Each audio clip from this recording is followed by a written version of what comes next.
বাংলাদেশের বাইরে পৃথিবীর বিভিন্ন প্রান্তে যেখান থেকে চ্যানেলে দেখছেন আপনাদের সকলকে সাদর আমন্ত্রণ তৃতীয় মাত্রা দেখবার জন্য। প্রিয় দর্শক, সাম্প্রতিক নানা বিষয় নিয়ে আলোচনা করবার জন্য আমার আজকের অতিথি বসা আছেন বাংলাদেশ ইউনিভার্সিটি অব প্রফেশনালসের প্রো ভাইস চ্যান্সেলর এবং জাতীয় নির্বাচন পর্যবেক্ষণ পরিষদ Janipop chairman professor doctor Nazmul Hasan Kalimullah. আমার ডানে রয়েছেন federation of Bangladesh chamber of commerce and ইন্ডাস্ট্রির এবিসিসির সাবেক পরিচালক, বর্তমানে international business forum of Bangladesh আইবিএফবির পরিচালক এবং international institute of business analysis IIB এর মহাসচিব এম শোয়েব চৌধুরী। স্বাগত আপনাদের দুজনকে স্টুডিওতে। যে প্রসঙ্গটি আলোচনাটা শুরু করতে চাই, দেশে এখন দুটো পক্ষ বেশ সরব।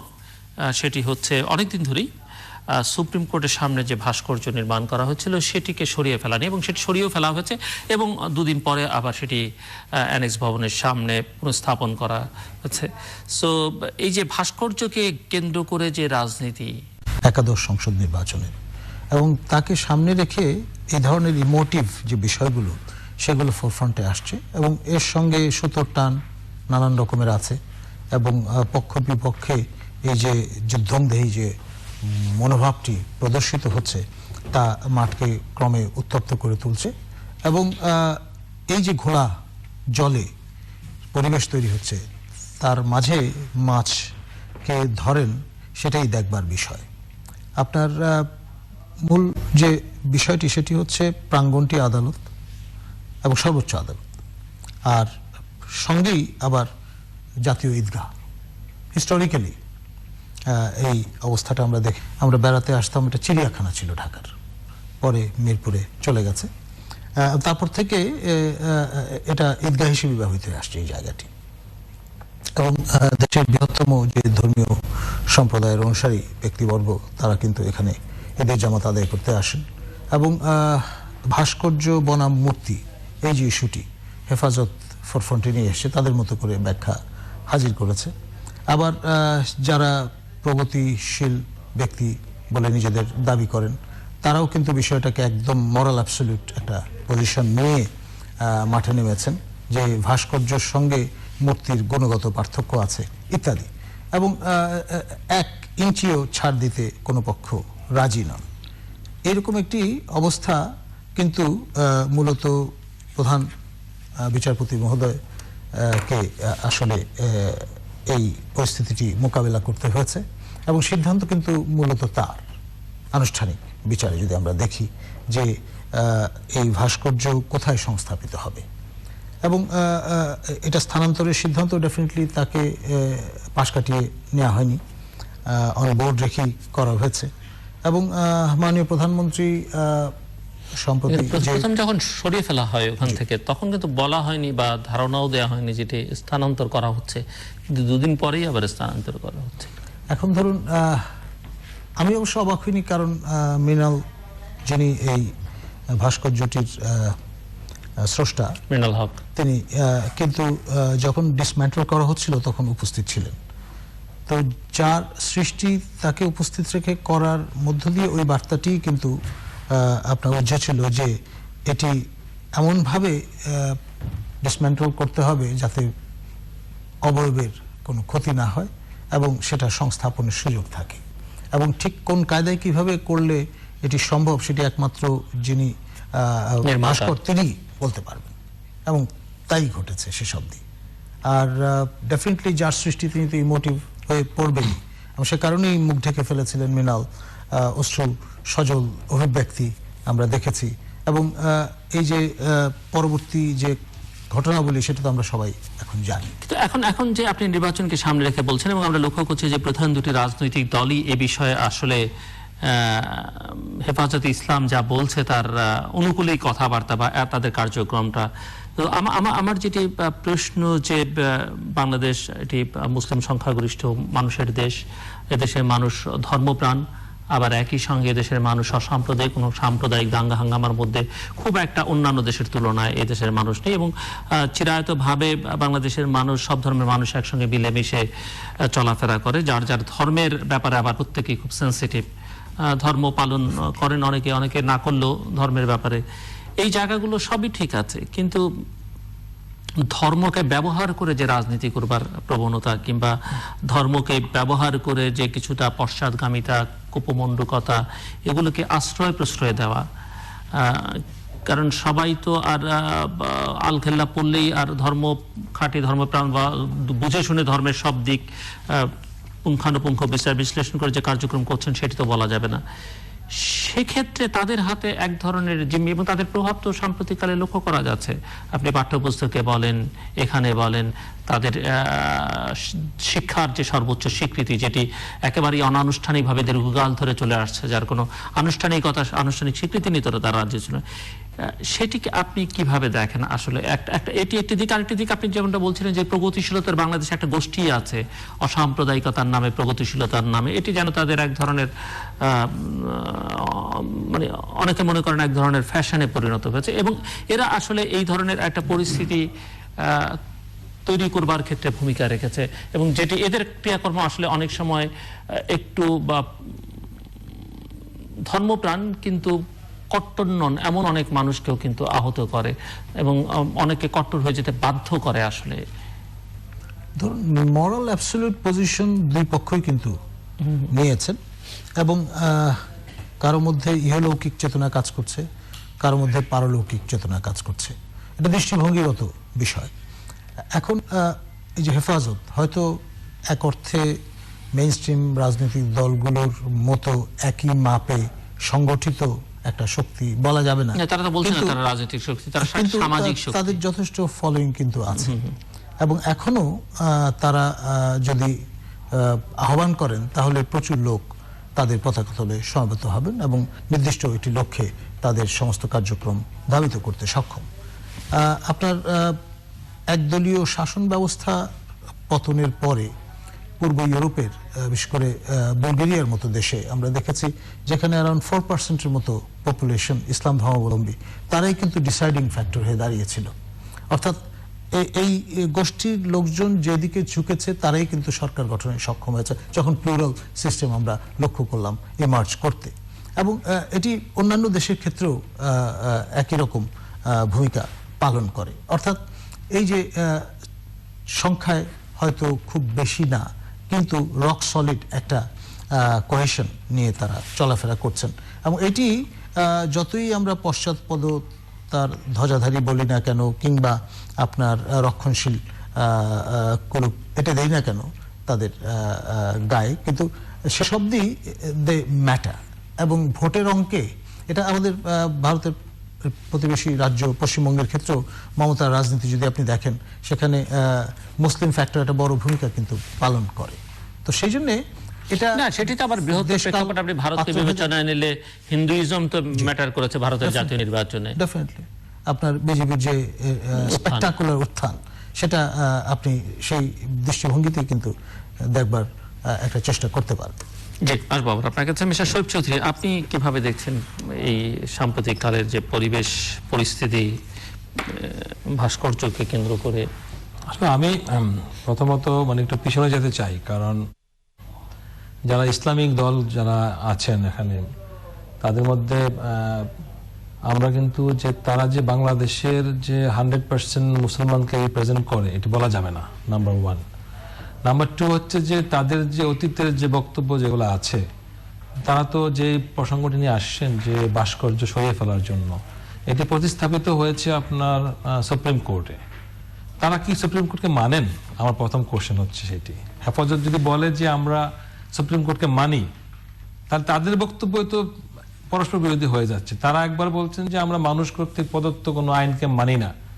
আমরা যতটুকু জানি যে আমাদের বাংলাদেশ কেন সারা পৃথিবীতে কিন্তু সংবিধান এবং সার্বভৌমত্ব রক্ষার জন্য প্রত্যেকে শপথ নিয়ে থাকেন।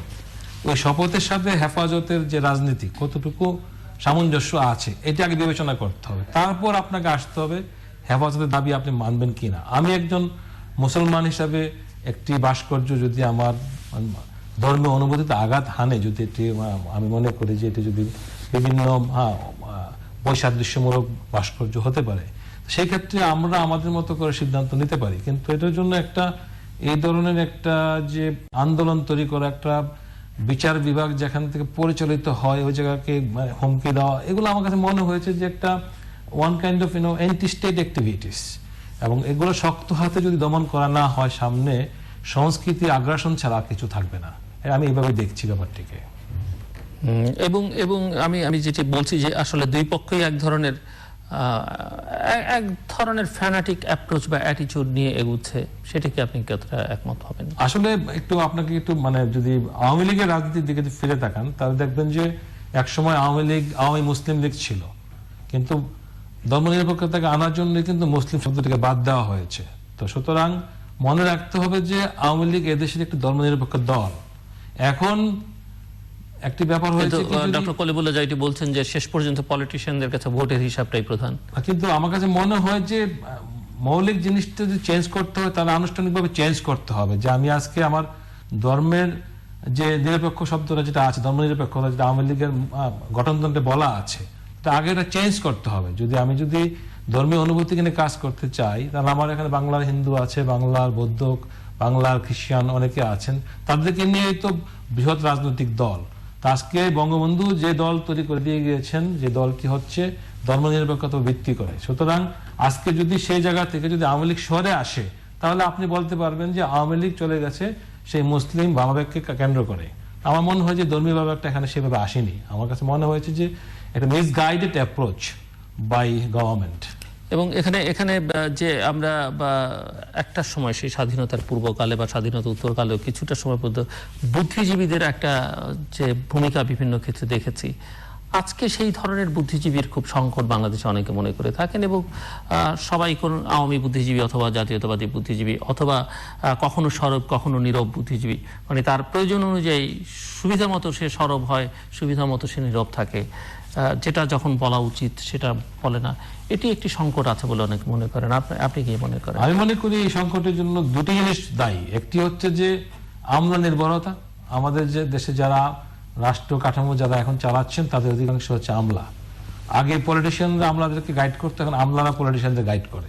এই জন্য হচ্ছে কি বুদ্ধিজীবীদের উপর যে একটা ফিলিংস বা শ্রদ্ধাবোধ থাকে এগুলো নষ্ট হয়ে গেছে। আপনি যদি লক্ষ্য করে থাকবেন যে প্রতিবেশী রাষ্ট্রের যে রাষ্ট্রপতি ছিলেন, বিখ্যাত পরমাণু বিজ্ঞানী ছিলেন, হ্যাঁ, এপিজে আবুল কালাম, উনি একটি কথা বলেছেন যে রাষ্ট্র ভালো মা, ভালো শিক্ষক এবং ভালো রাজনীতিক তৈরি করতে পারে না, সেই দেশের অনেক দুর্দশা থাকবেই। হ্যাঁ, তো আমাদের এখানে যে মনে হয় যে আমরা এই তিনটে জিনিসকে আমরা আস্তে আস্তে নষ্ট করে ফেলছি। রাজনীতিকও নষ্ট হয়ে যাচ্ছে, শিক্ষকও নষ্ট হয়ে যাচ্ছে। এখন আমরা এত মাত্রায় যে আমলা নির্ভর হয়ে যাচ্ছে যে এখন কিছু হলে যে আমলারা যে বুদ্ধি দেয় সেই বুদ্ধিতে রাষ্ট্র চলে। এটা কখনো হতে পারে। আমলা কিন্তু কোন রাজনৈতিক দলের না, সে এক সময় দেখবেন যখন নির্বাচন আসবে তখন তার চরিত্র উন্মোচিত হবে। আমার মনে হয় যে প্রত্যেকটি সরকারকে, যেমন এই জন্য আমেরিকাতে দেখা যায় যে আপনার জয়েন্ট সেক্রেটারির পরে সব আমলা তৈরি হয় তার দলের চাহিদা অনুযায়ী। আমাদের দেশে এগুলো প্র্যাকটিস করা উচিত, তাহলে অন্তত পক্ষে এই অপকর্মগুলো হবে না। এবং যে লোকটি আপনার এন্টি লিবারেশন ফোর্স, সেই লোকটি এখন সরকারের সবচেয়ে ঘনিষ্ঠ, যেহেতু সে জানে তার দুর্বলতা কি এবং তার মতো আনুগত্যকে প্রদর্শন করবে না। বিধায় এই সুযোগটাকে নিয়েই সে কিন্তু অজ্ঞাতে অগোচরে সেই স্বাধীনতা বিরোধী কর্মকাণ্ডটি করে যাচ্ছেন। এটা হচ্ছে আরেকটি প্রসঙ্গ আলোচনা করতে চাই। আপনি যেহেতু এখন গণমাধ্যমের সঙ্গে যুক্ত বা গণমাধ্যম পরিচালনার সঙ্গে কর্ণধার হিসেবে, আপনার কাছে কি মনে হয় যে বাংলাদেশের গণমাধ্যম তার দায়িত্বটা যথাযথভাবে পালন করছে বা করতে পারছে, বিশেষ করে এই ধরনের ক্রাইসিসের মুহূর্তে? আসলে গণমাধ্যমের যে রোলটা আসলে হওয়া উচিত সেটি তারা অ্যাড্রেস করতে পারছে। আসলে সমস্যা হয়ে গেছে যখন আপনি দেখবেন কোনো দেশে যদি আমলা নির্ভরতা বেড়ে যায়, তার সাথে দেখবেন যে একটা কর্পোরেট ডিপ্লোমেসি বেড়ে যায়। এবং কর্পোরেট হান্টিং যদি আপনার যদি আমলা ডিপেন্ডস হয় তাহলে কিন্তু সেই দেশে মিডিয়ার স্বাধীনতা থাকে না। এবং সেই জায়গাতে ঘাটতি দেখা যায় আপনার সুশাসনের।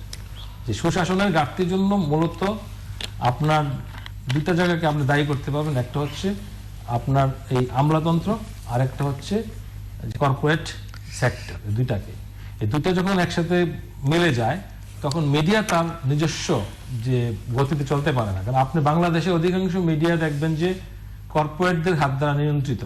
তো সেই ক্ষেত্রে মিডিয়ার কাছ থেকে আপনার সেই নির্ভরতা বা সেই ধরনের রিপোর্টিং, সেই ধরনের সংবাদ আশা করাটা আমার মনে হয় যে 100% ঠিক হবে না। আপনাকে তারপরও অনেক মিডিয়া এই চ্যালেঞ্জের মধ্যে থেকে বেরিয়ে আসে এবং মানুষের প্রত্যাশা নিয়ে তারা প্রকাশিত হয় এবং আমরা আশা করি যে এই ধরনের মিডিয়ার উন্মেষ ঘটবে।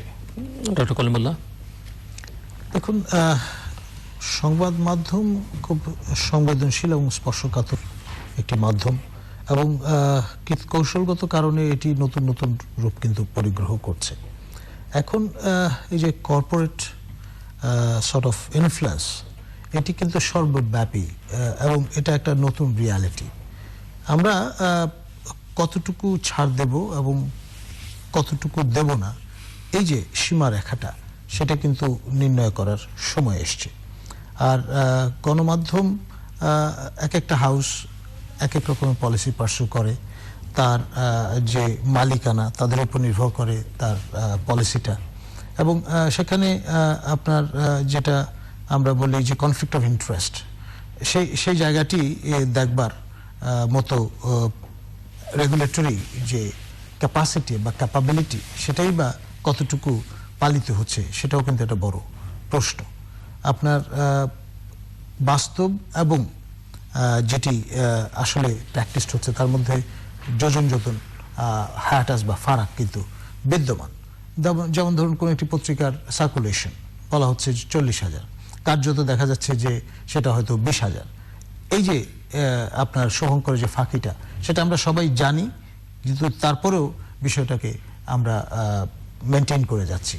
এবং এই ধরনের সার্টিফিকেশন কিন্তু ওই সংশ্লিষ্ট মন্ত্রণালয় এবং তার যে প্রতিষ্ঠান, সংশ্লিষ্ট যে ডিপার্টমেন্ট, এবং সেই সার্টিফিকেটের ভিত্তিতে আবার সরকারি যে অর্থ অনেক বিজ্ঞাপন বাবদ ব্যয় হয়, যেটি জনগণের টাকা, সেটিও আসলে অপাত্রী অধিকাংশ ক্ষেত্রে দান করা হয়।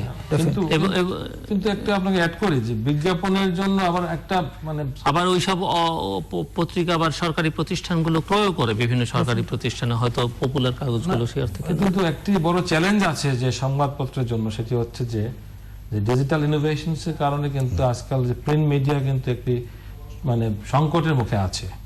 কারণ আমি আপনাকে, আমাদেরও মিডিয়াতে এঙ্গেজমেন্ট আছে, আমরা যতটুকু রিয়েলাইজ করতে পারি যে দিনকে দিন আপনার সার্কুলেশন কমে যাচ্ছে, যেহেতু সোশ্যাল মিডিয়া এবং অ্যাজ ওয়েল এজ অনলাইনে যে অ্যাপিল হয়ে যাচ্ছে নিউজ পেপার, সেই কারণে এখন মনে করেন এই পেপার খুব জনপ্রিয় হয়ে গেছে।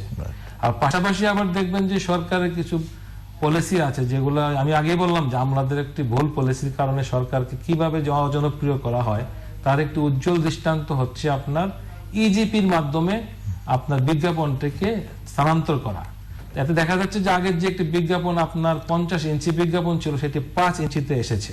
তো এখন যারা সাংবাদিক ভাই যারা নবমহেশপুর দাবি করছেন, তাদেরকে মনে রাখতে হবে যে যদি একটি প্রতিষ্ঠানের যদি আপনার 10 ভাগের 9 ভাগ আয় কমে যায়, তাহলে সেই পত্রিকাটি ওই সাংবাদিকদের কিভাবে সামনে এগিয়ে নিয়ে যাবে এবং তাদের পক্ষে কিভাবে চালানো যাবে, যদি একটা শিল্প হিসাবে ধরেন।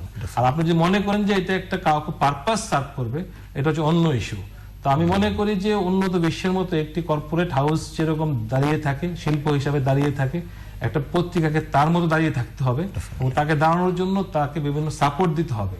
আজকে এজিপির মাধ্যমে যে ই শর্ট করা হয়েছে, এই শর্ট প্রক্রিয়া থেকে সরকারকে পিছিয়ে আসতে হবে, না হলে আগামী দিনে সংবাদপত্র শিল্পের বিপর্যয় অনিবার্য। মিস্টার শোয়েব চৌধুরী, এমন একটা সময় যখন বাংলাদেশে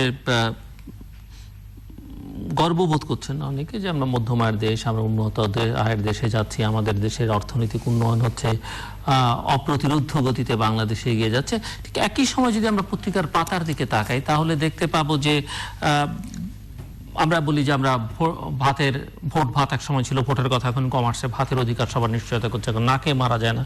কিন্তু বিশ্বে এখন মোটা চাল, যেটি আসলে সাধারণ মানুষকে হয়তো সবাই খায় না, সেই মোটা চালের দাম হচ্ছে বিশ্বে বাংলাদেশে সবচেয়ে বেশি। আপনি পত্রিকার পাতাটা দেখবেন, আপনি ভ্যাট নিয়ে অনেক দিন ধরে কথা হচ্ছে, অর্থমন্ত্রী আকার ইঙ্গিতে বলছিলেন যে তিনি অবস্থান থেকে সরে যাবেন, কিন্তু সর্বশেষ তিনি আবার জানান দিয়েছেন যে না, ওই 15%ই ভ্যাট দিতে হবে।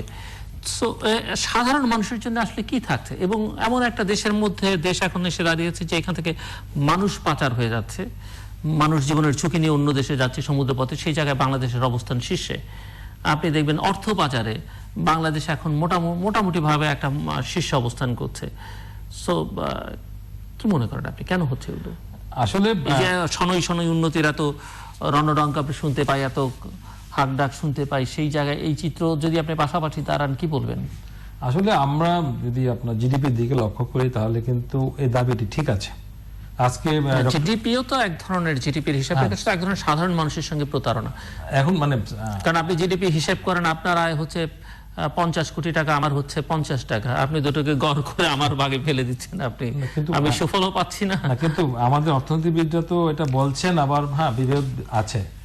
আমি মনে করি যে আমরা নিম্ন মধ্যম আয়ের দেশের দিকে আমরা এগিয়ে যাচ্ছি, এবং এই যে একটা ট্রেন্ড গত 15-16 বছরের যে ট্রেন্ড, এই ট্রেন্ডটি গতিতে আগানোর মতো ট্রেন্ড ছিল আমাদের। কিন্তু এখন যে প্রেক্ষাপট যেটা হচ্ছে, নির্বাচন যখন নিকটবর্তী হয় তখন সেই ধারাবাহিকতা থেকে মানুষ লাইনচ্যুত হয়ে যায়। আমার মনে হচ্ছে যে সে লাইনচ্যুতি ঘটছে কোথাও সরকারের, যে কারণে সরকারকে এখন অনেক প্রবলেম ফেস করতে হচ্ছে।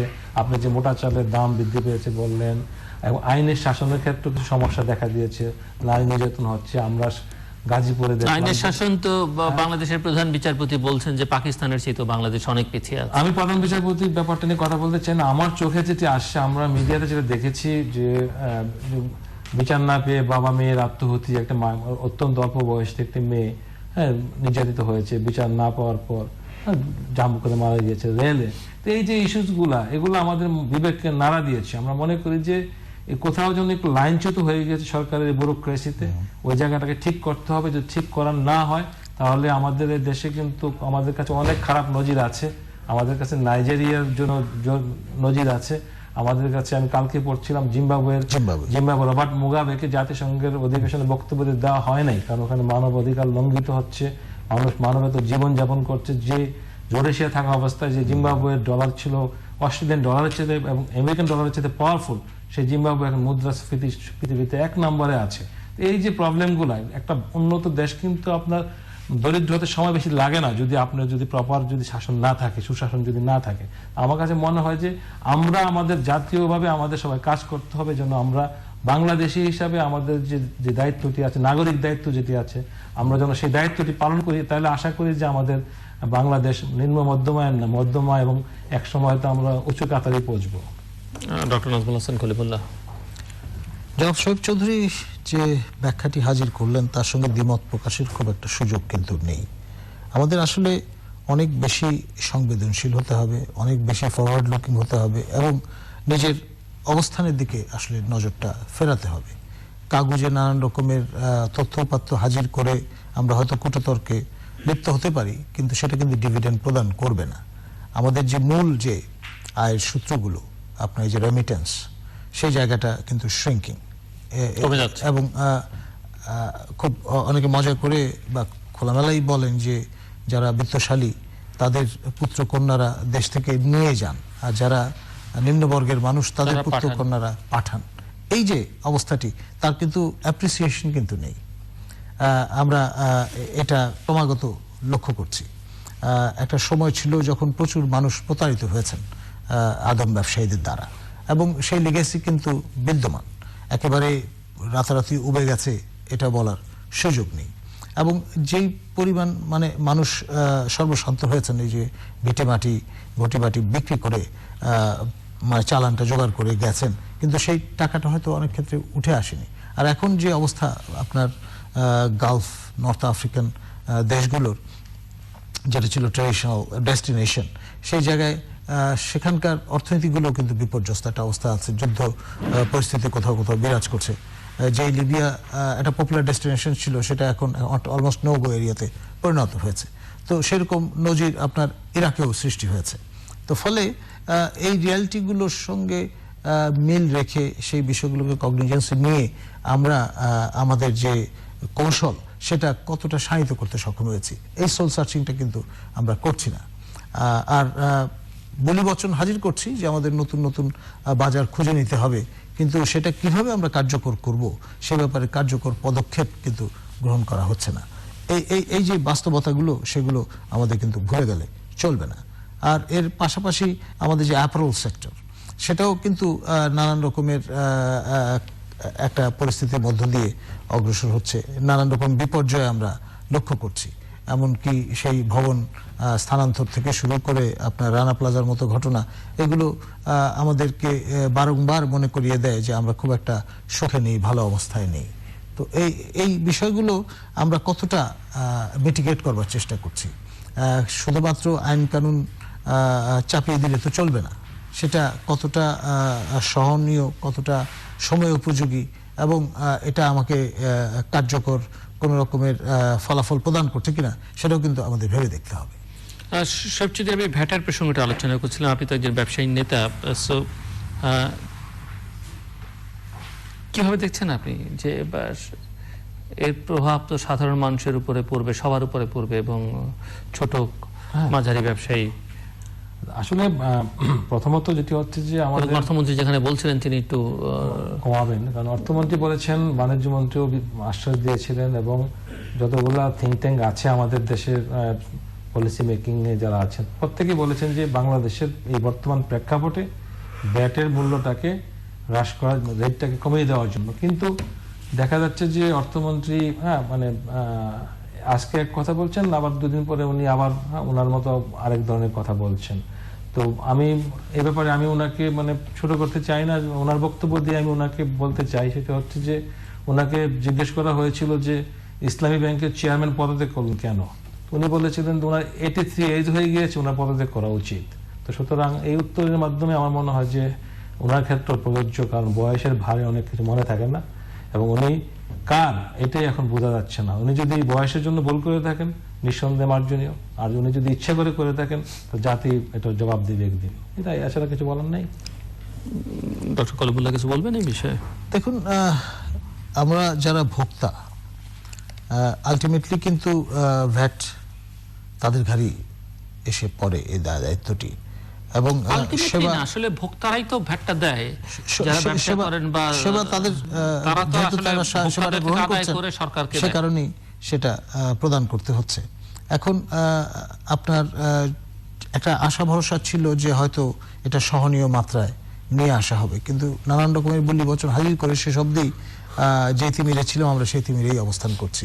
তো এটা কিন্তু অনেককে হতাশ করেছে, এবং মানুষ আসলে যদি আশা জাগা নিয়ে একটা ভবিষ্যৎ সামনে দেখে তাহলে কিন্তু একরকম উদ্দীপনা নিয়ে কর্মে আগুয়ান হয়। আর যদি সেখানে ঘাটতি, হতাশা দেখা দেয়, তার ইম্প্যাক্ট কিন্তু ফার রিচিং, এবং এটা খুব একটা হতোদ্যম করে ফেলে সমগ্র জাতিকে। কিন্তু এখানে একটা ব্যাপার আছে, আমার মনে হয় যে ট্রেড বডিগুলোর সাথে যত মিটিং হয়েছে এনবিআর এবং ফাইন্যান্স মিনিস্ট্রি, এবং 30টির অধিক মিটিং হয়েছে, প্রত্যেকটি মিটিংয়ে কিন্তু দাবি এসেছিল যে ব্যাটটাকে হ্রাস করার জন্য, ওনারা আশ্বাসও দিয়েছিলেন। কিন্তু আমাদের বক্তব্য হচ্ছে যে রাষ্ট্রে আমরা এখনো নতুন করদাতা তৈরি করতে পারিনি, আমাদের এখনো 20 লক্ষ করদাতা আছে 16 কোটি মানুষের মধ্যে।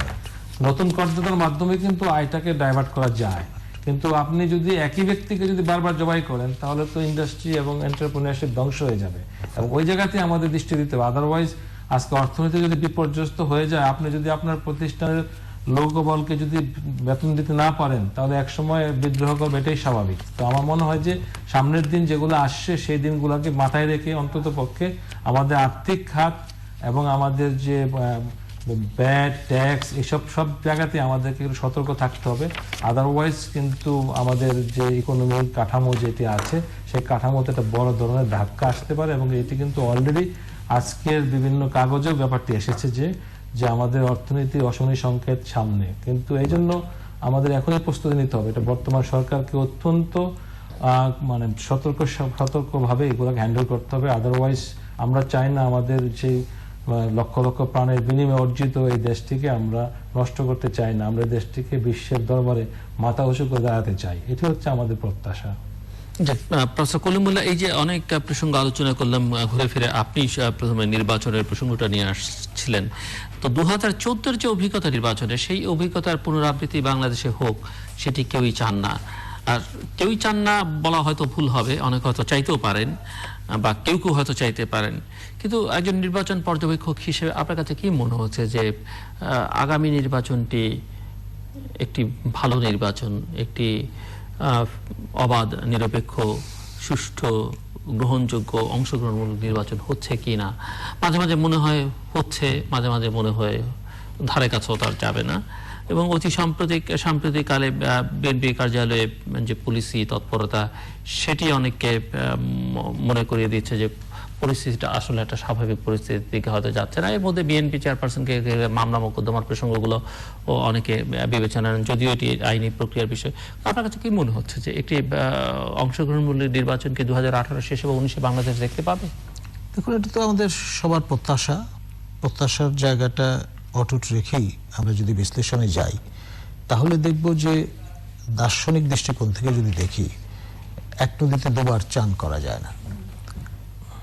14 যে অভিজ্ঞতা, সেটা আপনি 19-এ বা 18-তে গিয়ে একই রকম পরিস্থিতি দেখবেন, এটা কেউ হলফ করে বলতে পারবে না। ফলে তাহলে একই রকম অভিজ্ঞতা নয়, তার চেয়ে ওয়ার্স্ট অভিজ্ঞতাও হতে পারে, অথবা ভালো হতে পারে, তো সেই জন্য দুরকম সম্ভাবনাই আছে।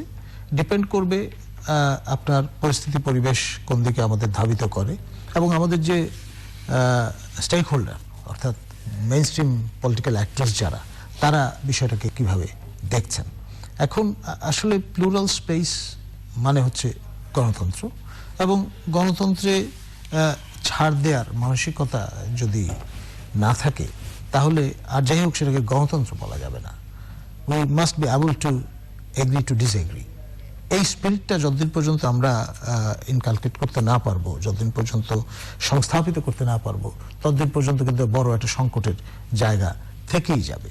শুধুমাত্র নির্বাচন অনুষ্ঠিত হলেই চলবে না, নির্বাচনটিকে অবশ্যই অবাধ, সুষ্ঠু, নিরপেক্ষ এবং অংশগ্রহণ ভিত্তিক হতে হবে। এখন একটি পক্ষ যে কোনো কারণেই হোক যদি নির্বাচনে না আসে বা বিরত থাকে, তাহলে কিন্তু লেজিটিমেসি সংকট সেটি পারসিস্ট করবে, এবং সেটি একটি রাষ্ট্রের জন্য, একটি গণতান্ত্রিক সমাজের জন্য কখনোই আপনার ভালো হতে পারে না। এবং একটা সাস্টেইনেবল অবস্থা যদি আমাদের তৈরি করতে হয়, তাহলে যে কোনো মূল্যে অংশগ্রহণমূলক নির্বাচন নিশ্চিত করাটা জরুরি। মিস্টার শরীফ চৌধুরী কি দেখছেন? আমার কাছে যে মনে হয় যে উনি নির্বাচন পর্যবেক্ষক হিসাবে উনি আমার সাথে অনেক অভিজ্ঞ। ওনার সাথে আমি একটা জায়গাতে একটু অ্যাড করতে চাই, সেটা হচ্ছে যে একটি নির্বাচনকে যদি আপনি শক্তিশালী করতে চান, তাহলে আপনাকে স্থানীয় সরকার নির্বাচনকে শক্তিশালী করতে হবে।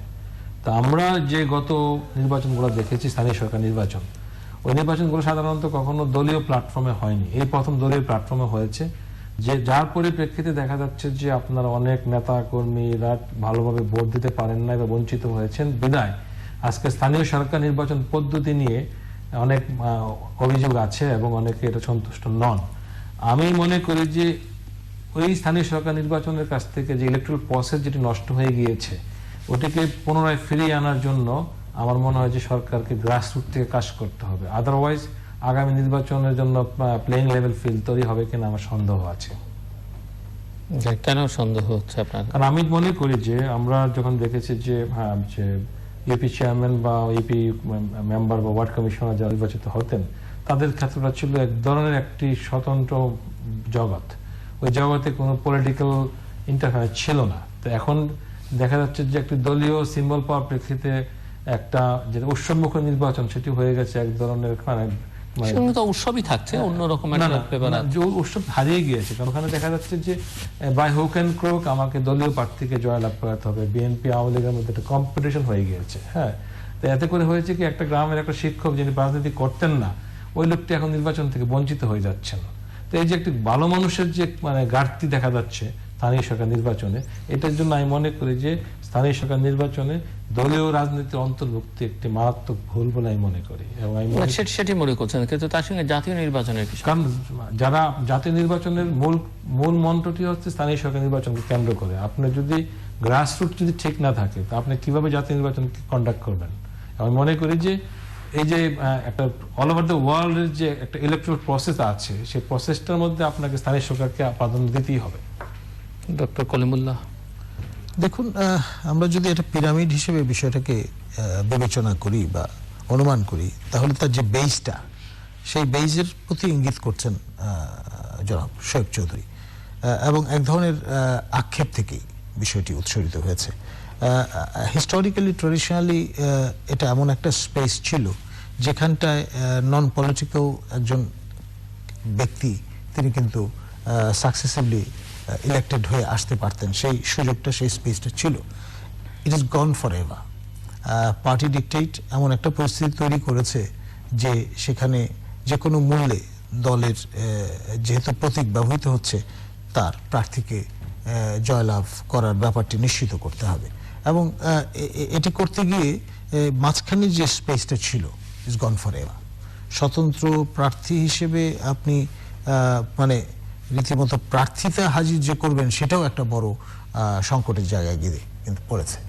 তো ফলে এই অবস্থাটি, এটা কিন্তু খুব শুভ ফল যে বয়ে নিয়ে আসবে জাতীয়ভাবে, সামগ্রিকভাবে পুরো পরিস্থিতি কিন্তু একটা অনিশ্চয়তার মধ্যে ফেলে দিয়েছে।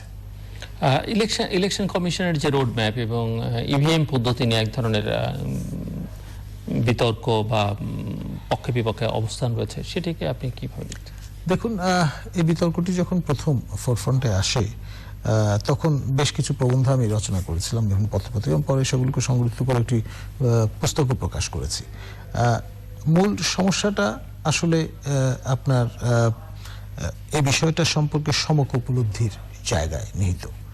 আপনার যত ভালো ইনোভেশনই হোক না কেন, আপনি যদি উপর থেকে চাপিয়ে দেওয়ার চেষ্টা করেন কোনো জনগোষ্ঠীর উপরে, তাহলে সেটা কিন্তু খুব ভালো সুফল বয়ে নিয়ে আসবে না।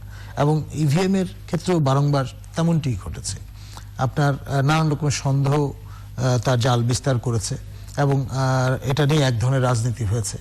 এবং দেশের বাইরে যেই উদাহরণগুলো আপনি হাজির করতে পারতেন এটাকে সংস্থাপন করবার ক্ষেত্রে, তার বদলে কোথায় কোথায় ডিবাকল হয়েছে, সেই উদাহরণগুলোই আমরা ফোরফ্রন্টে নিয়ে এসেছি, এবং সেইভাবে নেতিবাচক একটা ক্যাম্পেইনে জড়িয়ে পড়েছি রাজনৈতিক বিবেচনায়।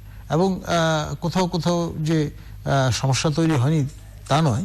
আপনার রাজশাহীর সিটি কর্পোরেশন নির্বাচনে একটি কেন্দ্রে আপনার যে পরিস্থিতি তৈরি হয়েছিল, সেটা কিন্তু তৎকালীন নির্বাচন কমিশনকেও বীতশ্রদ্ধ করে তুলেছিল এই আপনার পদ্ধতি ব্যবহারের নিরিখে। এবং সেই ব্যাপারটি বর্তমান কমিশন অবহিত আছেন। এবং আপনি খেয়াল করে দেখবেন যে রোড ম্যাপ আনফোল্ড করবার যে প্রক্রিয়া, সেই জায়গাটায় দাঁড়িয়ে প্রধান নির্বাচন কমিশনার মহোদয় খুব সচেতনভাবে বিষয়টি এড়িয়ে গেছেন, পরিষ্কার করে বলে দিয়েছেন যে তারা কোনো কিছু চাপিয়ে দিতে চান না আমাদের পলিটিক্যাল অ্যাক্টরদের ওপরে। এবং সকল দলের ঐকমত্য যদি প্রতিষ্ঠিত হয়, তাহলেই শুধুমাত্র তারা ইভিএম প্রচলনের ব্যাপারে অগ্রসর হবেন।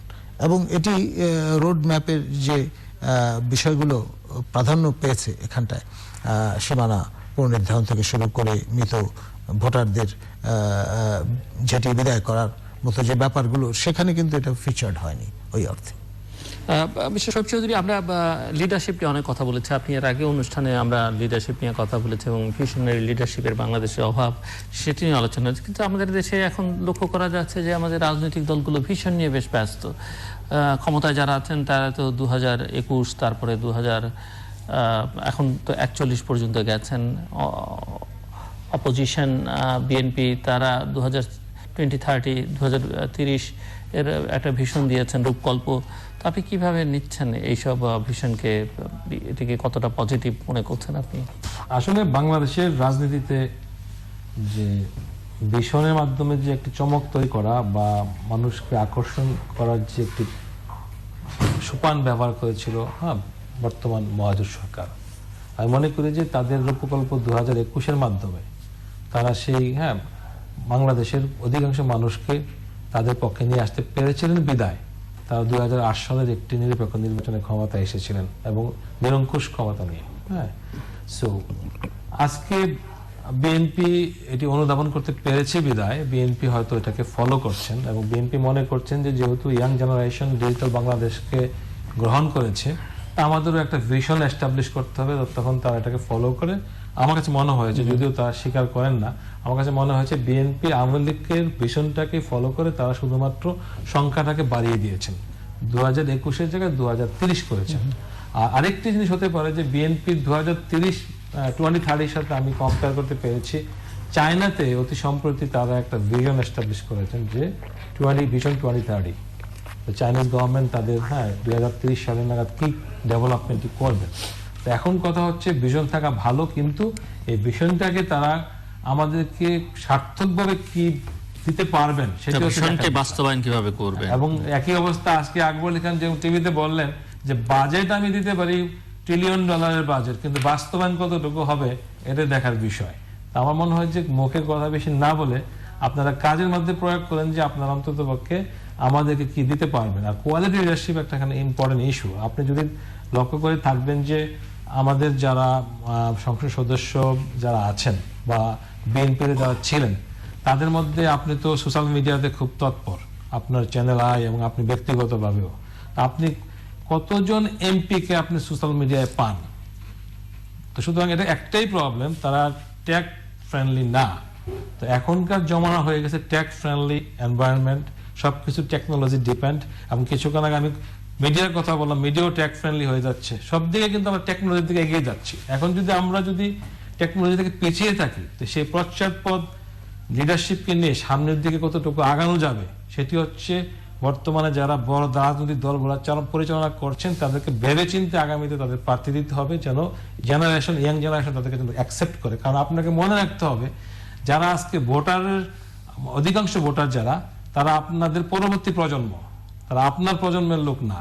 তো সুতরাং ওই প্রজন্মের নেতাকে আপনাকে বেছে নিতে হবে। আদারওয়াইজ দেখা যাবে যে আপনি আজকে এক কথা বলবেন, কালকে আরেক কথা হবে, অর্থনীতি বিপদ সংকুল পথে এগিয়ে যাবে, কারণ কমিটমেন্ট থাকবে না। লিডারশিপের তো অনেক কোয়ালিটি থাকতে হয়, লিডারশিপে সুস্বাস্থ্য থাকতে হয়, লিডারশিপে বুদ্ধি থাকতে হয়, মেধা থাকতে হয়।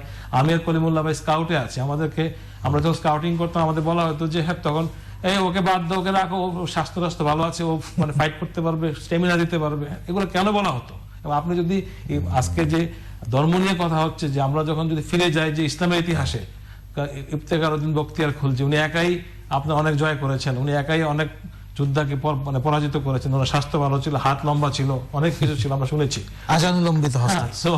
তো এই যে ইস্যুস গুলা আপনাকে প্রত্যেকের একটা কোয়ালিটি থাকতে হবে, এটা মেধা, সুস্বাস্থ্য এবং বুদ্ধিদীপ্ত লিডারশিপকে সামনে আনতে হবে। আদারওয়াইজ আপনাকে সেই পশ্চাৎপদ নেতৃত্ব দিয়ে আগামী দিনের কোনো ভিশনই বাস্তবায়ন করা যাবে না। জি, প্রফেসর ডক্টর নাজমুল হাসান কলিমুল্লাহ। দেখুন, শোয়েব চৌধুরী খুব ঝেড়ে কেশে কথাগুলো বলেছেন। আমাদের নেতৃত্বকে অবশ্যই সংবেদনশীল হতে হবে, রিপ্রেজেন্টেটিভ গোছের নেতৃত্ব হতে হবে, অর্থাৎ নতুন যে প্রজন্ম তাদের যে আপনার সংবেদনশীলতা, তার ধারক বাহক হতে হবে। এখন এখানে যদি শাইনেস কাজ করে, এখানে যদি কপুমণ্ডকতা কাজ করে, এখানে যদি আপনার পিছিয়ে পড়া চিন্তা ভাবনার প্রতিনিধিত্ব তারা করেন, তাহলে আর যাই হোক নতুন যে প্রজন্ম তাদের নেতৃত্ব দেবার যোগ্য তারা, এটা কখনোই তারা সপ্রমাণ করতে পারবেন না। আর কিছু যোগ করবেন? শেষ করবো, 30 সেকেন্ডস। আমি সবচেয়ে যেটি বলতে চাই সেটি হচ্ছে যে আমরা পৃথিবীর বিভিন্ন দেশে আমরা যাই, আমাদের অনেক ছোট দেশ, অনেক কম জনসংখ্যার দেশে আমরা যাই, তাদের মধ্যে যে একটা ন্যাশনাল ইউনিটি কাজ করে, আমার মনে হয় বিষয়ে ডক্টর কলিমুল্লাহর কোনো ভিন্ন মত নেই, সেটা রাখা হয়। এবং আমরা মনে করি যে এই ঐক্যমত্যটাকে আমাদেরকে এস্টাবলিশ করতে হবে, যেন বিভেদ না থাকে, আমরা জাতীয়ভাবে যেন আমরা একসাথে কাজ করতে পারি, এটি আমাদের দাবি। দর্শক, আমরা অনুষ্ঠানের শেষ প্রান্তে, ধন্যবাদ মিস্টার এম শোয়েব চৌধুরী এবং প্রফেসর ডক্টর নাজমুল হাসান কলিমুল্লাহ। ঐক্যের কথা দিয়ে শেষ করলেন ওনারা, কিন্তু একেবারেই বিভেদে জর্জরিত বাংলাদেশ, এবং এখানে এখন ধর্ম আবার বহুদিন পরে একটা বড় জায়গা করে নিচ্ছে। আমরা যারা ধর্মে বিশ্বাস করি, যার ধর্মে যারা বিশ্বাস করি, বাংলাদেশের মতো দেশে যেটু ইতিহাসে বলে সেটি হচ্ছে যে আমরা আমাদের ধর্মের প্রতি আমাদের অনুরাগ রয়েছে, ধর্মের জন্য আমরা জীবন দিতে প্রস্তুত। কিন্তু একই সঙ্গে এটিও মাথায় রাখতে হবে যে ধর্মের পবিত্রতা বিনষ্ট হয়, ধর্মের মূল শিক্ষা থেকে বঞ্চিত হওয়ার সুযোগ তৈরি হয়, এরকম কারো হাতে ধর্মীয় নেতৃত্ব দেওয়া সমীচীন হবে না। কুপমণ্ডল পশ্চাৎগামী চিন্তাভাবনার মানুষ, তাদের হাতে কোনো অবস্থাতেই ধর্মের নেতৃত্ব দেওয়া সমীচীন হবে না। এবং একই সঙ্গে আজকের এই যে পরিণতি, এই পরিণতির জন্যে তথাকথিত প্রগতিশীল অসাম্প্রদায়িক ব্যক্তিবর্গ বা গোষ্ঠীবর্গ, যারা শুধুমাত্র হীন ব্যক্তি স্বার্থ, গোষ্ঠী স্বার্থ বা রাজনৈতিক স্বার্থে এইসব কথাবার্তা শব্দমালা উচ্চারণ করেন, তাদেরকেই প্রধানত কিন্তু দায়ী করতে হবে, অনেকেই মনে করে থাকেন। এবং এই জায়গা থেকে বাংলাদেশকে বের করে আনতে হবে। বাংলাদেশের রাজনৈতিক যে সংকট, অর্থনীতির যে সংকট, সেই সংকটের জন্য আমার অতীতের মতে এখানে প্রধান একটা কারণ ওনারা মনে করেন যে আমলারা মূলত এখন রাজনীতিবিদদের নিয়ন্ত্রণ করছে, যেটা আসলে উল্টো হওয়ার কথা এবং যেটাই ঐতিহাসিকভাবে ছিল সেই জায়গাটা একটা বদল হয়েছে।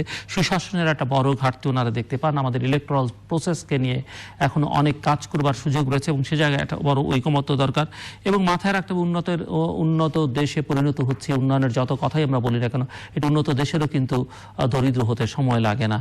সেটি ধর্ম যেমন বলে, ইতিহাস বলে, অর্থশাস্ত্র বলে। আমরা আশা করবো যে আমাদের রাজনৈতিক নেতৃত্ব এই বিষয়গুলো মাথায় রাখবেন। দর্শক, আমাদের সঙ্গে থাকবার জন্য অসংখ্য ধন্যবাদ আপনাদের সবার জন্য। যেটি বলছি যে আসলে দুই পক্ষই এক ধরনের ফ্যানাটিক অ্যাপ্রোচ বা অ্যাটিটিউড নিয়ে এগুচ্ছে, সেটা কি আপনি কতটা একমত হবেন? আসলে আপনাকে মানে যদি আওয়ামী লীগের রাজনীতির দিকে ফিরে তাকান তাহলে দেখবেন যে একসময় আওয়ামী মুসলিম লীগ ছিল, কিন্তু ধর্মনিরপেক্ষতাকে আনার জন্য কিন্তু মুসলিম শব্দটিকে বাদ দেওয়া হয়েছে। তো সুতরাং মনে রাখতে হবে যে আওয়ামী লীগ এদেশের একটি ধর্মনিরপেক্ষ দল। এখন একটি ব্যাপার হয়েছে, ডক্টর কলিবুল্লাহ যেটি বলছেন যে শেষ পর্যন্ত পলিটিশিয়ানদের কাছে ভোটের হিসাবটাই প্রধান, কিন্তু আমার কাছে মনে হয় যে মৌলিক জিনিসটা যদি চেঞ্জ করতে হয় তাহলে আনুষ্ঠানিকভাবে চেঞ্জ করতে হবে। যে আমি আজকে আমার ধর্মের যে নিরপেক্ষ শব্দটা যেটা আছে, ধর্মনিরপেক্ষতা যেটা আওয়ামী লীগের গঠনতন্ত্রে বলা আছে, আগে এটা চেঞ্জ করতে হবে। আমি যদি ধর্মীয় অনুভূতি কিনে কাজ করতে চাই তাহলে আমার এখানে বাংলার হিন্দু আছে, বাংলার বৌদ্ধ, বাংলার খ্রিস্টান অনেকে আছেন, তাদেরকে নিয়ে তো বৃহৎ রাজনৈতিক দল। আজকে বঙ্গবন্ধু যে দল তৈরি করে দিয়ে গিয়েছেন, যে দলটি হচ্ছে ধর্মনিরপেক্ষতা ভিত্তি করে। সুতরাং আজকে যদি সেই জায়গা থেকে যদি আওয়ামী লীগ সরে আসে তাহলে আপনি বলতে পারবেন যে আওয়ামী লীগ চলে গেছে সেই মুসলিম ভাবাবেগকে কেন্দ্র করে। আমার মনে হয় যে ধর্মীয় ভাবাবেগটা এখানে সেভাবে আসেনি। আমার কাছে মনে হয়েছে যে একটা মিসগাইডেড অ্যাপ্রোচ বাই গভর্নমেন্ট। এবং এখানে যে আমরা একটা সময় সেই স্বাধীনতার পূর্বকালে বা স্বাধীনতা উত্তরকালেও কিছুটা সময় পর্যন্ত বুদ্ধিজীবীদের একটা যে ভূমিকা বিভিন্ন ক্ষেত্রে দেখেছি, আজকে সেই ধরনের বুদ্ধিজীবীর খুব সংকট বাংলাদেশে অনেকে মনে করে থাকেন এবং সবাই কোন আওয়ামী বুদ্ধিজীবী অথবা জাতীয়তাবাদী বুদ্ধিজীবী অথবা কখনো সরব কখনো নীরব বুদ্ধিজীবী, মানে তার প্রয়োজন অনুযায়ী সুবিধা মতো সে সরব হয়, সুবিধা মতো সে নীরব থাকে, যেটা যখন বলা উচিত সেটা বলে না। এটি একটি সংকট আছে বলে অনেকে মনে করেন। আপনি কি মনে করেন? আমি মনে করি এই সংকটের জন্য দুটি জিনিস দায়ী। একটি হচ্ছে যে আমলা নির্ভরতা। আমাদের যে দেশে যারা রাষ্ট্র কাঠামো যারা এখন চালাচ্ছেন তাদের অধিকাংশ হচ্ছে আমলা। আগে পলিটিশিয়ানরা আমলাদেরকে গাইড করতে, এখন আমলারা পলিটিশিয়ানদের গাইড করে। এই জন্য হচ্ছে কি বুদ্ধিজীবীদের উপর যে একটা ফিলিংস বা শ্রদ্ধাবোধ থাকে এগুলো নষ্ট হয়ে গেছে। আপনি যদি লক্ষ্য করে থাকবেন যে প্রতিবেশী রাষ্ট্রের যে রাষ্ট্রপতি ছিলেন, বিখ্যাত পরমাণু বিজ্ঞানী ছিলেন, হ্যাঁ, আবুল কালাম, উনি একটি কথা বলেছেন যে রাষ্ট্র ভালো মা, ভালো শিক্ষক এবং ভালো রাজনীতিক তৈরি করতে পারে না, সেই দেশের অনেক দুর্দশা থাকবেই। হ্যাঁ, তো আমাদের এখানে যে মনে হয় যে আমরা এই তিনটে জিনিসকে আমরা আস্তে আস্তে নষ্ট করে ফেলছি। রাজনীতিকও নষ্ট হয়ে যাচ্ছে, শিক্ষকও নষ্ট হয়ে যাচ্ছে। এখন আমরা এত মাত্রায় যে আমলা নির্ভর হয়ে যাচ্ছে যে এখন কিছু হলেই যে আমলারা যে বুদ্ধি দেয় সেই বুদ্ধিতে রাষ্ট্র চলে।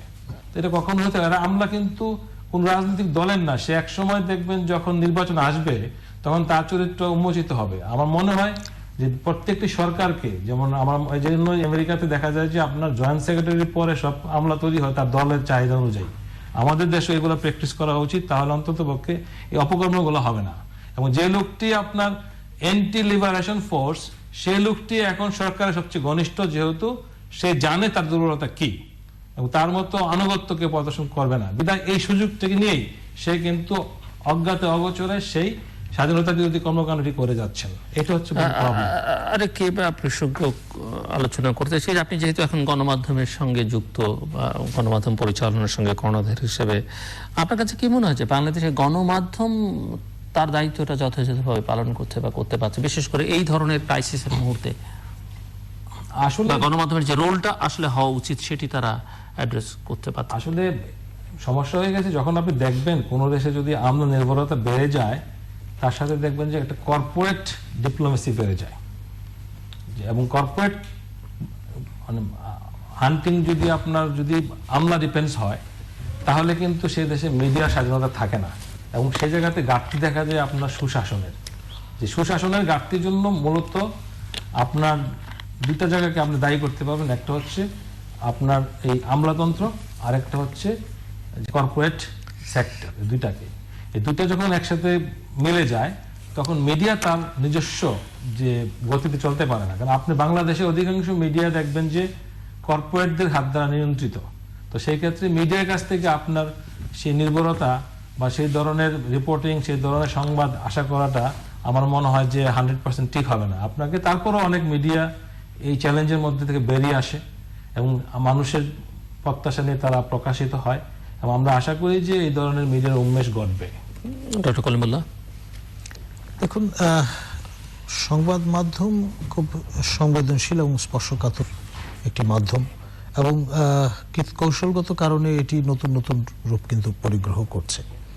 এখন এই যে কর্পোরেট সর্ট অফ ইনফ্লুয়েন্স, এটি কিন্তু সর্বব্যাপী এবং এটা একটা নতুন রিয়ালিটি।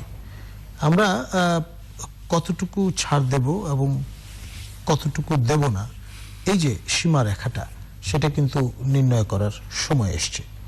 আর গণমাধ্যম এক একটা হাউস এক এক রকমের পলিসি পার্সু করে, তার যে মালিকানা তাদের উপর নির্ভর করে তার পলিসিটা, এবং সেখানে আপনার যেটা আমরা বলি যে কনফ্লিক্ট অফ ইন্টারেস্ট, সেই জায়গাটি দেখবার মতো রেগুলেটরি যে ক্যাপাসিটি বা ক্যাপাবিলিটি, সেটাই বা কতটুকু পালিত হচ্ছে, সেটাও কিন্তু একটা বড় প্রশ্ন।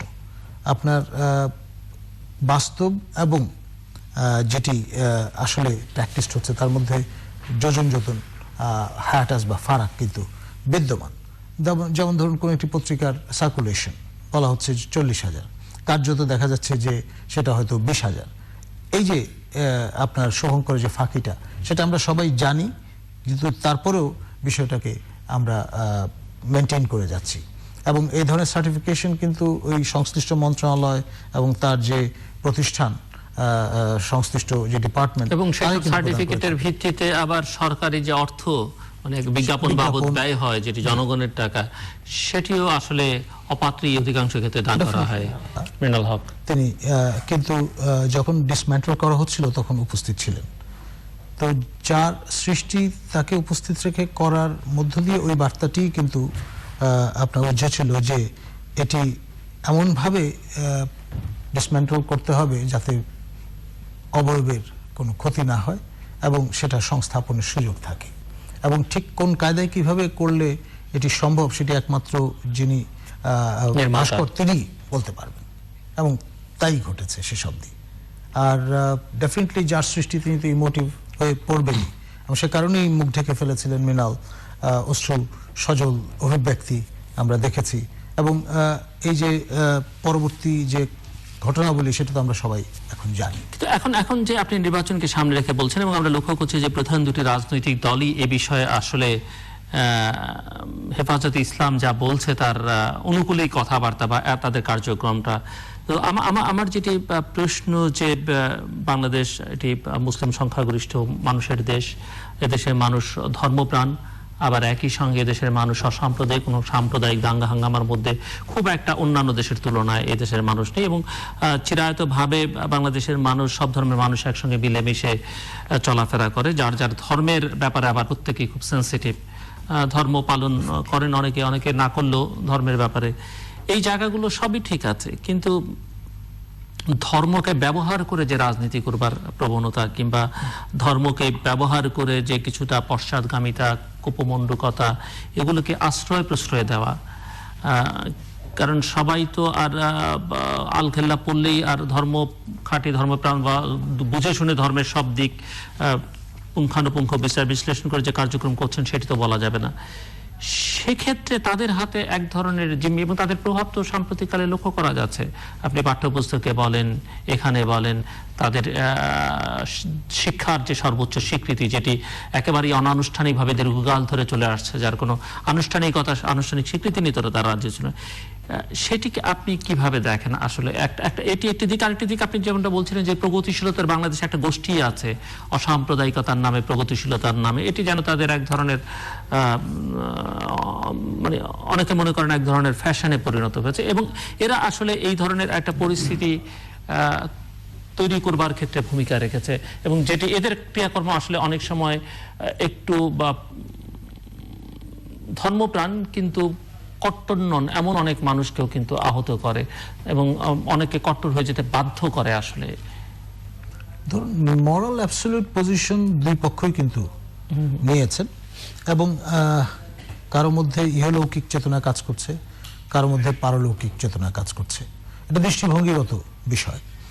এখন এই যে হেফাজত হয়তো এক অর্থে মেইনস্ট্রিম রাজনৈতিক দলগুলোর মতো একই মাপে সংগঠিত একটা শক্তি বলা যাবে না, তারা তো বলছে না তারা রাজনৈতিক শক্তি, তারা কিন্তু সামাজিক শক্তি। তাদের যথেষ্ট ফলোইং কিন্তু আছে এবং এখনো তারা যদি আহ্বান করেন তাহলে প্রচুর লোক তাদের পতাকা তলে সমবেত হবেন এবং নির্দিষ্ট একটি লক্ষ্যে তাদের সমস্ত কার্যক্রম ধাবিত করতে সক্ষম। আপনার একদলীয় শাসন ব্যবস্থা পতনের পরে পূর্ব ইউরোপের বিশেষ করে বুলগেরিয়ার মতো দেশে আমরা দেখেছি যেখানে অ্যারাউন্ড 4% মতো পপুলেশন ইসলাম ধর্মাবলম্বী, তারাই কিন্তু ডিসাইডিং ফ্যাক্টর হয়ে দাঁড়িয়েছিল। অর্থাৎ এই গোষ্ঠীর লোকজন যেদিকে ঝুঁকেছে তারাই কিন্তু সরকার গঠনে সক্ষম হয়েছে যখন প্লুরাল সিস্টেম আমরা লক্ষ্য করলাম ইমার্জ করতে। এবং এটি অন্যান্য দেশের ক্ষেত্রেও একই রকম ভূমিকা পালন করে। অর্থাৎ এই যে সংখ্যায় হয়তো খুব বেশি না, কিন্তু রক সলিড একটা কোহেশন নিয়ে তারা চলাফেরা করছেন এবং এটি যতই আমরা পশ্চাৎপদ তার ধ্বজাধারী বলি না কেন কিংবা আপনার রক্ষণশীল করুক এটা দেই না কেন তাদের গায়ে, কিন্তু সেসব দিই দে ম্যাটার। এবং ভোটের অঙ্কে এটা আমাদের ভারতের প্রতিবেশী রাজ্য পশ্চিমবঙ্গের ক্ষেত্রেও মমতার রাজনীতি যদি আপনি দেখেন সেখানে মুসলিম ফ্যাক্টর একটা বড় ভূমিকা কিন্তু পালন করে। তো সেই জন্যে এটা না, সেটি তো আবার বৃহত্তর প্রেক্ষাপটে আপনি ভারতকে বিবেচনায় নিলে হিন্দুইজম তো ম্যাটার করেছে ভারতের জাতীয় নির্বাচনে। ডেফিনেটলি আপনার বিজেপির যে স্পেকটাকুলার উত্থান সেটা আপনি সেই দৃষ্টিভঙ্গিতেই কিন্তু দেখবার একটা চেষ্টা করতে পারবেন। জি, আসবো আপনার কাছে। মিস্টার শোয়েব চৌধুরী, আপনি কিভাবে দেখছেন এই সাম্প্রতিক কালের যে পরিবেশ পরিস্থিতি ভাস্কর্যকে কেন্দ্র করে? আসলে আমি প্রথমত একটু পিছনে যেতে চাই, কারণ যারা ইসলামিক দল যারা আছেন এখানে তাদের মধ্যে আমরা কিন্তু যে তারা যে বাংলাদেশের যে 100% মুসলমানকে রিপ্রেজেন্ট করে এটি বলা যাবে না, নাম্বার 1। নাম্বার 2 হচ্ছে যে তাদের যে অতীতের যে বক্তব্য যেগুলো আছে, তারা তো যে প্রসঙ্গটি নিয়ে আসছেন যে ভাস্কর্য সরিয়ে ফেলার জন্য, এটি প্রতিস্থাপিত হয়েছে আপনার সুপ্রিম কোর্টে। তারা কি সুপ্রিম কোর্টকে মানেন? আমার প্রথম কোশ্চেন হচ্ছে সেটি। হেফাজত যদি বলে যে আমরা সুপ্রিম কোর্টকে মানি, তাহলে তাদের বক্তব্য তো পরস্পর বিরোধী হয়ে যাচ্ছে। তারা একবার বলছেন যে আমরা মানুষ কর্তৃক প্রদত্ত কোনো আইনকে মানি না। আমরা যতটুকু জানি যে আমাদের বাংলাদেশ কেন সারা পৃথিবীতে কিন্তু সংবিধান এবং সার্বভৌমত্ব রক্ষার জন্য প্রত্যেকে শপথ নিয়ে থাকেন।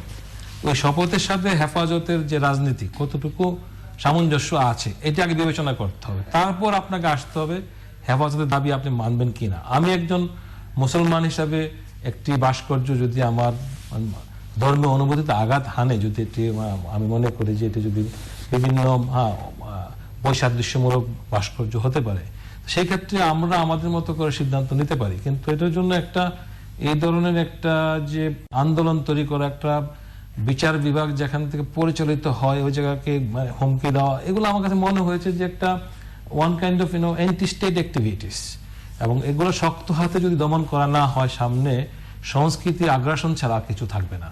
আমি এইভাবে দেখছি ব্যাপারটিকে। এবং আমি বাংলাদেশের বাইরে পৃথিবীর বিভিন্ন প্রান্তে যে যেখান থেকে চ্যানেল আই দেখছেন আপনাদের সকলকে সাদর আমন্ত্রণ তৃতীয় মাত্রা দেখবার জন্য। প্রিয় দর্শক, সাম্প্রতিক নানা বিষয় নিয়ে আলোচনা করবার জন্য আমার আজকের অতিথি বসে আছেন বাংলাদেশ ইউনিভার্সিটি অব প্রফেশনালসের প্রো ভাইস চ্যান্সেলর এবং জাতীয় নির্বাচন পর্যবেক্ষণ পরিষদ Janipop chairman professor doctor Nazmul Hasan Kalimullah. আমার ডানে রয়েছেন federation of Bangladesh chamber of commerce and ইন্ডাস্ট্রির এবিসিসির সাবেক পরিচালক, বর্তমানে international business forum of Bangladesh আইবিএফবির পরিচালক এবং international institute of business analysis IIB এর মহাসচিব এম শোয়েব চৌধুরী। স্বাগত আপনাদের দুজনকে স্টুডিওতে। যে প্রসঙ্গটির আলোচনাটা শুরু করতে চাই, দেশে এখন দুটো পক্ষ বেশ সরব, সেটি হচ্ছে অনেকদিন ধরেই সুপ্রিম কোর্টের সামনে যে ভাস্কর্য নির্মাণ করা হয়েছিল সেটিকে সরিয়ে ফেলা নিয়ে, এবং সেটি সরিয়েও ফেলা হয়েছে এবং দুদিন পরে আবার সেটি অ্যানেক্স ভবনের সামনে পুনঃস্থাপন করা হচ্ছে।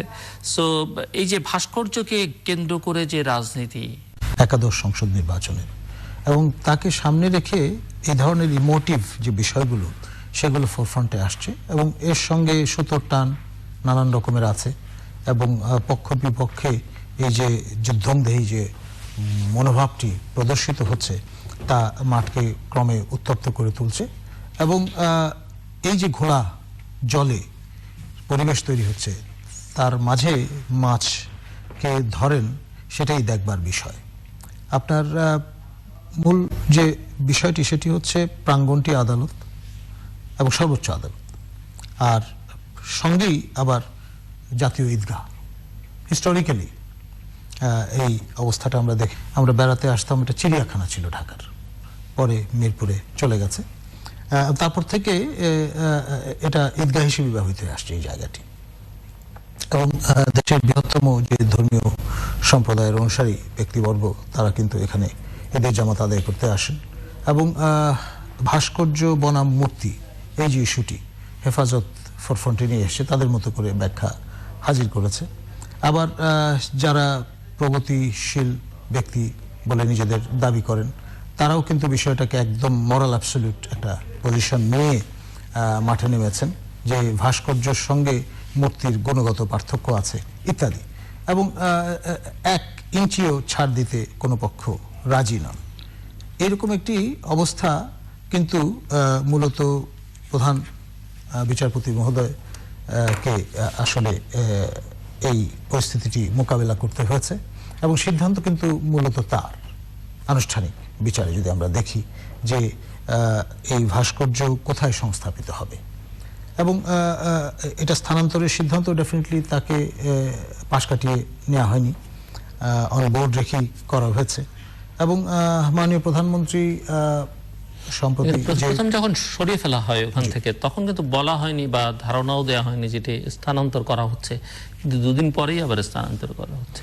এখন ধরুন আমি অবশ্য অবাক হইনি, কারণ মৃণাল যিনি এই ভাস্কর্যটির স্রষ্টা